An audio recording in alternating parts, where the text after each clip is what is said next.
A new state law banning cell phone use while behind the wheel goes into effect tomorrow. The journey for the grieving mother advocating for the change is our top story on Newswatch 16 at 6. Good evening, I'm Scott Schaefer. Nearly 15 years ago, a mother from Scranton heard the words no parent ever wants to hear. Her son Paul was killed in a crash that police say was caused by a distracted driver. Since then, Eileen Miller has worked tirelessly.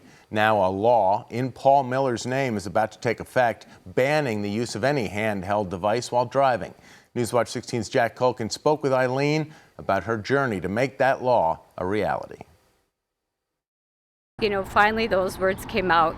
We're sorry to inform you, but your son was killed in a crash this morning at 7:55 down in Monroe County, and he did not survive. 15 years after Eileen Miller's 21-year-old son Paul was killed by a distracted tractor-trailer driver on Route 33 near East Stroudsburg, his loss will now be a legal force that protects drivers across the Commonwealth.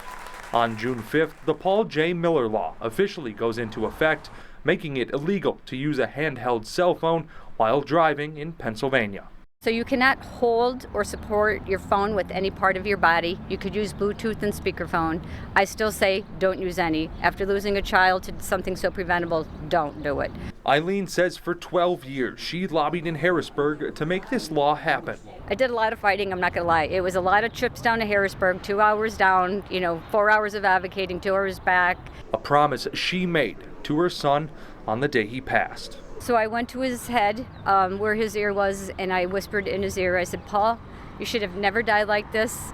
I don't know what caused this. I said, but I will find out what had caused this crash, and when I do, I will fight for change. For the first year, law enforcement officers will issue written warnings for distracted driving. On June 6th of 2026, law enforcement will have the ability to issue citations. The fine will cost drivers $50 plus court costs and other fees. Penalties, Miller says, are only fair if you're willing to do something that could take a life. Jack Culkin, Newswatch 16, Lackawanna County.